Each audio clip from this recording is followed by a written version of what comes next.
जय हिंद कैडेट्स। मैं senior under officer Vivek Kumar स्वागत करता हूं हमारे यूट्यूब चैनल में। आज मैं आप लोग को एनसीसी का इतिहास पार्ट 2 के बारे में बताऊंगा। तो चलिए वीडियो स्टार्ट करता हूं। जो भी कैडेट्स अभी तक हमारे चैनल को सब्सक्राइब नहीं किए हैं वो हमारे चैनल को सब्सक्राइब कर ले और बेल आइकन को दबा ले, ताकि जब भी मैं वीडियो बनाऊँ आप लोग तक सबसे पहले पहुँच सके। तो चलिए वीडियो स्टार्ट करते हैं। एनसीसी की स्थापना 16 जुलाई 1948 ईस्वी को पंडित हृदय नाथ कुंजरू की अध्यक्षता में की गई थी। कब की गई थी? 16 जुलाई 1948 ईस्वी को पंडित हृदय नाथ कुंजरू की अध्यक्षता में की गई थी। उस समय एनसीसी के प्रथम निदेशक कर्नल जीजी बेबूर को नियुक्त किया गया था। किन्हें नियुक्त किया गया था? कर्नल गोपाल गुरुनाथ बेबूर को नियुक्त किया गया था, जो आगे चलकर जनरल पद से रिटायर्ड हो गए। इसलिए उनका पूरा नाम जनरल गोपाल गुरुनाथ बेबूर है। ठीक है कैडेट्स। तो एनसीसी के प्रथम निदेशक कौन थे? कर्नल जीजी बेबूर। ठीक है, चलिए आगे चलते हैं। एनसीसी का विस्तार जब पूरी तरह से हो गया तब इस रैंक का औहदा बढ़ाकर 1954 ईस्वी में ब्रिगेडियर कर दिया गया। क्या कर दिया गया? एनसीसी का विस्तार जब हो गया तब 1954 ईस्वी में इस रैंक का औहदा बढ़ाकर ब्रिगेडियर कर दिया गया। 3 स्टार 1 अशोक स्तंभ। कैडेट्स ध्यान देंगे, ये सभी आर्मी की रैंक होती है, जो मैं आप लोग को आर्मी की रैंक का क्लास अलग से करा दूंगा। फिलहाल आप लोग समझ जाए। तो कैडेट्स ध्यान देंगे, एनसीसी के प्रथम निदेशक किन्हें बनाया गया? कर्नल जीजी बेबूर को बनाया गया।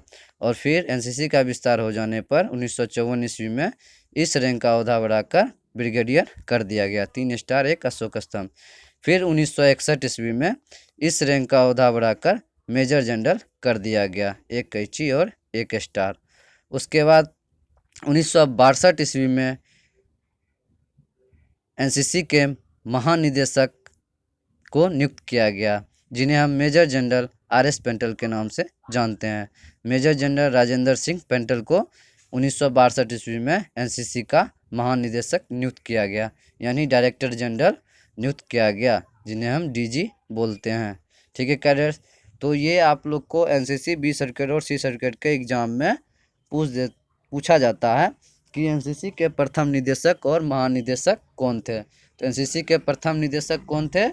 कर्नल जीजी बेबूर थे। और एनसीसी के प्रथम महानिदेशक कौन थे? तो मेजर जनरल आर.एस. पेंटल थे। ठीक है। 1982 ईस्वी में मेजर जनरल का रैंक बढ़ाकर लेफ्टिनेंट जनरल कर दिया गया। मतलब 1982 ईस्वी में महानिदेशक का औहदा बढ़ाकर लेफ्टिनेंट जनरल कर दिया गया, जो 1 कैंची और 1 अशोक स्तंभ होता है। ठीक है कैडेट्स।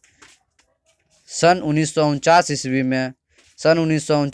में गर्ल्स डिवीज़न की स्थापना की गई। क्यों की गई थी? तो सन 1949 ईस्वी में देश के छात्राओं को समान अवसर देने के लिए सन 1949 ईस्वी में गर्ल्स डिवीज़न की स्थापना की गई।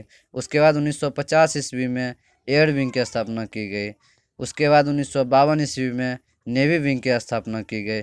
कैडेट्स ध्यान देंगे, इससे पहले एनसीसी में 1948 ईस्वी में सिर्फ आर्मी विंग था, और उसके बाद 1950 में एयर विंग और 1952 में नेवी विंग की स्थापना की गई, और 1949 ईस्वी में गर्ल्स डिवीज़न की स्थापना की गई। उससे पहले हमारे पास सीनियर डिवीज़न और जूनियर डिवीज़न ही थे। ठीक है कैडेट्स, ध्यान देंगे। और एनसीसी आगे चलते हैं। एनसीसी में रुचि रखने वाले हमारे पंडित जवाहरलाल नेहरू, जो भारत के प्रथम प्रधानमंत्री थे, एनसीसी में रुचि रखने वाले हमारे पंडित जवाहरलाल नेहरू जी के निर्देश पर सोशल वर्क कम्युनिटी डेवलपमेंट को 1952 में नियुक्त किया गया, यानी सामुदायिक विकास को एनसीसी में नियुक्त किया गया। ठीक है कैडेट्स। 1952 में 1960 तक देश के सभी स्कूल कॉलेज में एनसीसी की मांग बढ़ गई, और बढ़ती मांग को देखते हुए एक और संगठन का गठन किया गया, जिन्हें हम एनसीसी राइफल्स के नाम से जानते हैं। ठीक है कैडेट्स। 1960 तक सभी स्कूल कॉलेज में एनसीसी की मांग बहुत बढ़ गई थी, इसलिए एक और संगठन की स्थापना की गई, जिसे हम एनसीसी राइफल के नाम से जानते हैं। 1963 में चीन के आक्रमण के बाद राष्ट्र की आवश्यकता को पूरा करने के लिए 1963 ईस्वी में क्या कैडेट्स ध्यान देंगे, 1963 ईस्वी में जब चीन ने आक्रमण किया था तो उस समय राष्ट्र की आवश्यकता को पूरा करने के लिए, ठीक है कैडेट्स, 1963 ईस्वी में एनसीसी प्रशिक्षण को अनिवार्य कर दिया गया था। यानी जितने भी ये छात्र छात्राएं स्कूल कॉलेज में पढ़ रहे थे उनको एनसीसी करना अनिवार्य था। फिर आगे चलकर 1964 ईस्वी में एनसीसी राइफल्स को मिला दिया गया, ठीक है कैडेट्स।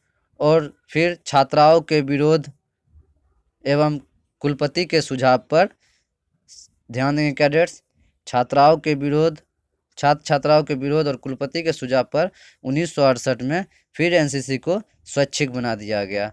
यानी आप अगर एनसीसी करना चाहते हैं तो कर सकते हैं, नहीं तो कोई बात नहीं है। उससे पहले क्या था कि एनसीसी करना अनिवार्य कर दिया गया था कि यानी जितने भी छात्र छात्राएं कॉलेज में या स्कूल में पढ़ रहे हैं उन्हें एनसीसी करना अनिवार्य था, करना ही करना है एनसीसी, ठीक है कैडेट्स। उसके बाद 1968 में क्या कर दिया गया, एनसीसी को स्वैच्छिक बना दिया गया, ठीक है कैडेट्स। चलिए आगे चलते हैं। एनसीसी कैडेट 1965 भारत पाकिस्तान युद्ध और बांग्लादेश पाकिस्तान युद्ध 1971 में जो हुआ था उसमें एनसीसी कैडेट सुरक्षा की दूसरी पंक्ति कहे जाते थे, ठीक है कैडेट्स। क्या कहे जाते थे, 1965 भारत पाकिस्तान युद्ध और 1971 बांग्लादेश पाकिस्तान युद्ध में एनसीसी कैडेट सुरक्षा की दूसरी पंक्ति माने जाते थे। एनसीसी कैडेट ने हथियार, गोला बारूद की आपूर्ति करना और दुश्मन के एयरक्राफ्ट्स को नष्ट किया और सामाजिक कार्य में हाथ बटाया, ठीक कैडेट्स। ध्यान देंगे, जब भारत पाकिस्तान और बांग्लादेश पाकिस्तान युद्ध हुआ था उस समय एनसीसी कैडेट्स दूसरी पंक्ति का काम करती थी, सुरक्षा की दूसरी पंक्ति का काम करती थी और हथियार परीक्षण, गोला बारूद आपूर्ति करना